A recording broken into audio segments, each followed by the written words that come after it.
अस्सलाम वालेकुम, कैसे हैं आप लोग। आज हम लोग बात करें quality of eggs.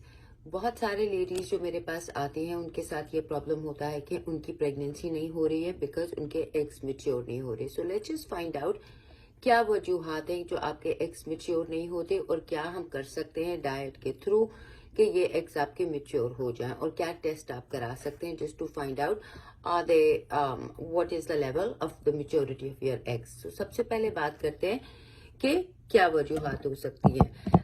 As is the biggest factor here. अगर तो आप 35 के हैं, 35 से ऊपर हैं, तो आपकी एग्स की क्वालिटी खराब हो सकती है और होती है। और फिर उसके बाद आ जाता है जी diet. Diet plays a very important role. अगर आपकी डाइट बिल्कुल खराब है, आप बहुत ज्यादा प्रोसेस फूड खाते हैं, मीठा उसमें शामिल है, बहुत ज्यादा कार्बोहाइड्रेट्स शामिल है, तब भी आपके एग्स की क्वालिटी खराब हो सकती है, यानी कि ओवरऑल आप ओवरवेट है, आपकी डाइट हेल्दी नहीं है। तीसरा ये genetics. Genetics plays also an important role. अगर आपकी फैमिली में आपकी एक बहन को देर से बच्चा पैदा हुआ है, दूसरी को बच्चा पैदा हुआ है, तो पॉसिबिलिटी कि आपको भी देर से ही होगा और एग्स की इसमें प्रॉब्लम देखी जाती है।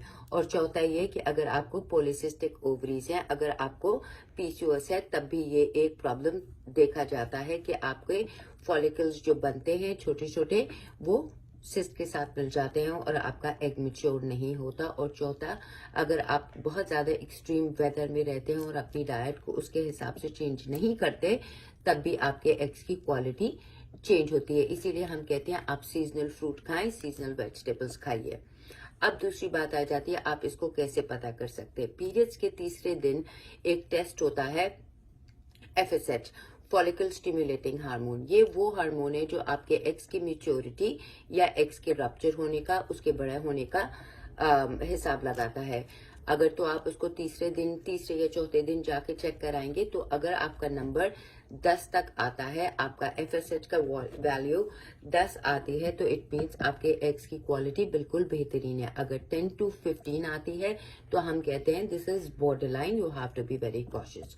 और अगर इससे ज्यादा आती है, तो उसका मतलब आपके एग्स की क्वालिटी बिल्कुल खराब है।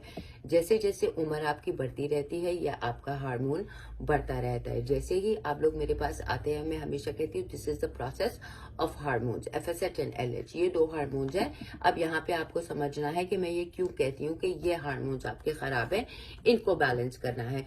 तो यही हार्मोन होता है जो इसको हमें बताता है कि आपका एग की क्वालिटी कैसी है, और यही मैनेज करता है। तो जैसे आपकी उम्र बढ़ती रहती है, आपका ये हार्मोन बढ़ता रहता है, और ये इतना बढ़ जाता है कि ये 25-30 तक चला जाता है, लेकिन आपकी एज के हिसाब से, और फिर आप मेनोपॉज के पास पे आ जाते हैं।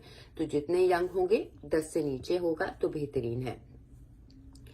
अब डाइटरी चेंजेस में और हम लाइफस्टाइल के चेंजेस में क्या कर सकते हैं। ये एग की क्वालिटी बहुत आसानी से ठीक हो सकती है। कुछ सप्लीमेंट्स होते हैं जो आपको लेने होते हैं, ये सेपरेट भी मिल जाते हैं और वो भी हो जाते सेपरेट भी आप ले सकते हैं इनको, या आप एक उसमें अक्सर औकात में देखती हूँ कि लोग प्रीनेटल खाते हैं। Prenatal is not the only vitamin that you need here, even if you are trying to conceive. बहुत सारी अदर वाइटामिन होते हैं जो कि हमारी बॉडी में डिफिशिएंसी होती है और हमें उन्हें पूरे करने होते हैं। It's all the game of nutrients, सारी न्यूट्रिशन का गेम है जो कि आपको बिल्कुल समझना है। अच्छा, चेंजेस आप क्या कर सकते हैं डाइटरी चेंजेस में। आप सबसे पहले अपनी थोड़ी बहुत वॉक को स्टार्ट करें।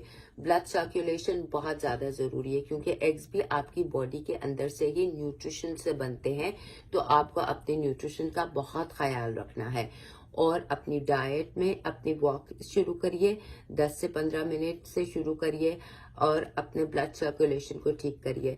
जितने ज्यादा फ्रूट्स एंड वेजिटेबल्स का आप इस्तेमाल कर सकते हैं, दालें, फ्रूट्स, वेजिटेबल्स, इनका इस्तेमाल करिए।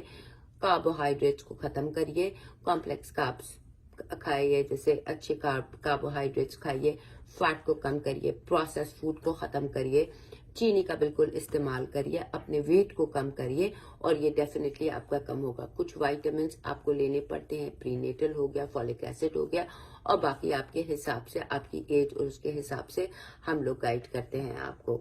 और मेडिकेशन इसकी मिलती हैं, लेकिन वो मेडिकेशन का नाम मैं नहीं बता सकती क्योंकि वो मेडिकेशन बहुत सारे साइड इफेक्ट्स दे देते हैं। आप लोग अक्सर ये कहते हैं कि भाई मेडिकेशन बता दें, उनके बहुत ज्यादा साइड इफेक्ट्स हैं। न जाने अगर आपको जरूरत है भी या नहीं, तो बेहतर होगा आप इसको डाइट और न्यूट्रिशन के थ्रू बिल्कुल आसानी से ठीक कर सकते हैं। अगर आपको इसके रिलेटेड कोई सवाल है तो आप जरूर पूछिए, I am here to help you. और अगर आप ट्रीटमेंट चाहते हैं तो आप मेरे से राब्ता कर सकते हैं। खुदा हाफिज।